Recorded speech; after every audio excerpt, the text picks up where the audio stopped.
This channel does not promote any violent, harmful, or illegal activities. All content provided by this channel is meant for an educational purpose only. কপালের দোষ।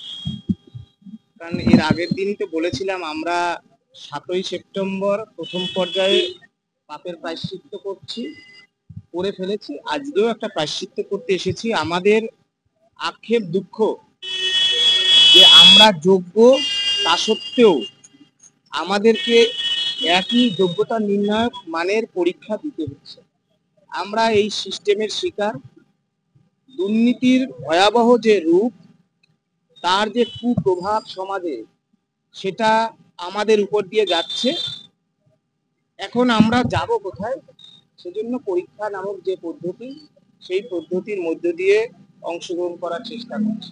আপনি তো 9-10 চাকরি করতেন, SSC 16 সালের যে panel, চাকরি গেল আপনার, আবার 11-12 পরীক্ষায় বসতে হচ্ছে কেন?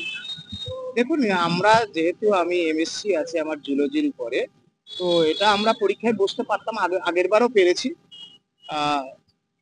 দু জায়গায় বসার সুযোগ আছে মহামান্য সুপ্রিম কোর্টের নির্দেশে, এবং এসএসসিরও রুলসে আছে, তাই দু জায়গায় আমরা সেই বসলাম পরীক্ষায়।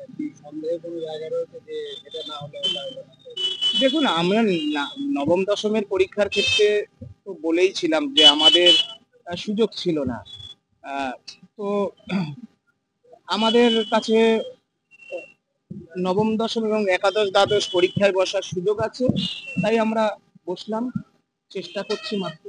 প্রেশার রয়েছে, একবারে প্রথম তারা বলছে যে একটা অন্যরকম প্রতিযোগিতা কিন্তু তারা করে গেল, কারণ যোগ্য চাকরি হারারা এখানে একটা অ্যাডভান্টেজ পাচ্ছে।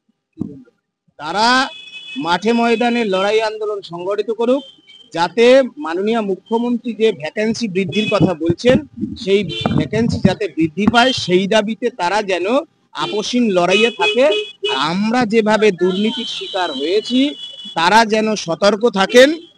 দুর্নীতির বিরুদ্ধে প্রথম দিন থেকে আগাগোড়া লড়াইয়ে যেন তারা মাঠে ময়দানে কোর্টের লড়াইয়েও থাকেন।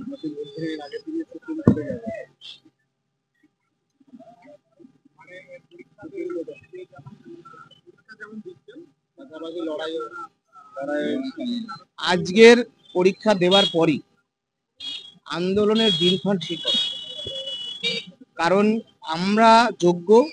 সুপ্রিম কোর্টে অযোগ্যদের তালিকা দেওয়ার হচ্ছে নির্দেশে, এবং বেতন ফেরতের বক্তব্য আসছে। সুতরাং আমাদের যোগ্যদের তালিকাটা আমরা চাই। আমরা এসএসসি 2016 প্যানেলে যেভাবে নিজের যোগ্যতায় নিজের মেধার জোরে বলিয়ান হয়ে চাকরি পেয়েছিলাম, সেই চাকরিতে আমরা ফিরে যেতে চাই। সুপ্রিম কোর্টের নির্দেশ পেয়েছে অযোগ্যদের একটা তালিকা দিল, যোগ্যদের তালিকা আপনারা চাইছেন? হ্যাঁ, অযোগ্যদের তালিকা দিয়েছে। বাকি যারা আছে তাহলে তারা যোগ্য। এসএসসির মাননীয় চেয়ারম্যান বলছেন যে যারা বেতন পাচ্ছেন, বিদ্যালয়ে যাচ্ছেন, তারা যোগ্য। তাহলে যোগ্যদের তালিকাটা দিচ্ছে না কেন? কারণ যোগ্যদের তালিকাটা দেওয়ার পরে বাকি যারা থাকবে তারা অযোগ্য। তাদেরকে সুপ্রিম কোর্ট বেতন ফেরত দেওয়া 12% ইন্টারেস্ট সহ নির্দেশ যেমন আছে, আরো অনেক নির্দেশ আছে। সুতরাং সেজন্যই রাজ্য সরকার একটা কৌশল করে স্কুল শিক্ষা দপ্তর এসএসসি যোগ্যদের তালিকাটা দিচ্ছে। আমরা ওই যোগ্য তালিকাটা নেব। এই পরীক্ষায় কি অনেক অযোগ্য আছে বলতে? সুপ্রিম কোর্টেই তো বলছেন অযোগ্য যদি না থাকে। আমি তো কে অযোগ্য কে যোগ্য আমি তো বলতে পারছি না। এসএসসির মাননীয় চেয়ারম্যান তিনি সার্কুলার জারি করে বলে দিক এই পরীক্ষায় একজনও অযোগ্য নেই, বলতে তো পারছে না, তার মানে আছে। তাহলে তো সুপ্রিম কোর্টের নির্দেশ মানা হলো না। সুপ্রিম কোর্টের নির্দেশ এরা কোথায় মানছে? এই রাজ্য সরকার সুপ্রিম কোর্টের নির্দেশ মেনে যোগ্য শিক্ষাকর্মীদের বেতন বন্ধ করেছে, আবার সুপ্রিম কোর্টের নির্দেশ মেনে সরকারি কর্মচারীদের দিয়ে দিচ্ছে না। এই সেরকম অনেক কিছু আছে। রাজ্য সরকার কোথাও মানছে, কোথাও মানছে না। আন্দোলনের রূপরেখাটা কি? আন্দোলনের রূপরেখা দেখবেন এসএসসি কেন্দ্রে যত দুর্নীতির ঘুঘুর বাসা ওই স্কুল সার্ভিস কমিশন। সুতরাং শান্তিপূর্ণভাবে গণতান্ত্রিক রীতিনীতি মেনে পুলিশ প্রশাসনের আপনারা করলেন, কিন্তু সেখানে বাধার মুখে পড়তে হলো, যেতে দিল না, আটক করে দিল। এবার কি অন্য কোনো পন্থা থাকবে? দেখুন, পৃথিবীর ইতিহাস যদি উল্টে দেখেন বা বাস্তিল দুর্গের পতন যদি দেখেন, অনেক কিছু শেখায়।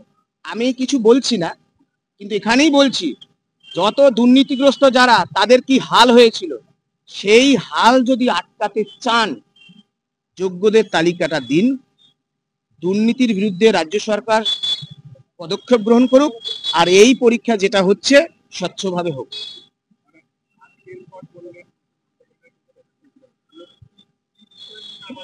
যোগ্যদের তালিকা দিতে হবে। হ্যাঁ, অবশ্যই 2016 প্যানেলের যারা 7 বছর ধারাবাহিকভাবে নিজের মেধার জোরে বলিয়ান হয়ে শিক্ষকতা বা শিক্ষাকর্মীর মতো চাকরি পেয়েছিল, যারা কোনো অপরাধ করেনি, রাজ্য সরকারের দুর্নীতির জন্য তারা কেন শাস্তি ভোগ করবে? সুতরাং যোগ্যদের তালিকাটা চাই, 16 সালের ওই চাকরি ফেরত চাই, এটা হচ্ছে বক্তব্য। এবং সেই জন্য তো বললাম, পৃথিবীর বিভিন্ন ইতিহাস ঘাটলে দেখা যাবে কোন দুর্নীতিগ্রস্ত যারা, তাদের কি হাল হয়েছিল, মুয়াম্মার গাদ্দাফি কি হাল হয়েছিল, বাস্তিন দুর্গের কি অবস্থা হয়েছিল। সুতরাং সেই অভিজ্ঞতা থেকে শিক্ষা যেন নেয় রাজ্য সরকার, এটুকুই আজকের দিনে আমাদের বক্তব্য। সুপ্রিম কোর্টে যাব, যেহেতু এই 7টা দিন একটু সময় পাওয়া গেছিল, আজকের দিনের পরই আপনারা জানতে পারবেন। সুপ্রিম কোর্টে ইতিমধ্যেই হয়েছে, তো আপনারা জানলেই জানতে পারবেন, এগুলো ক্রমশ প্রকাশ্য।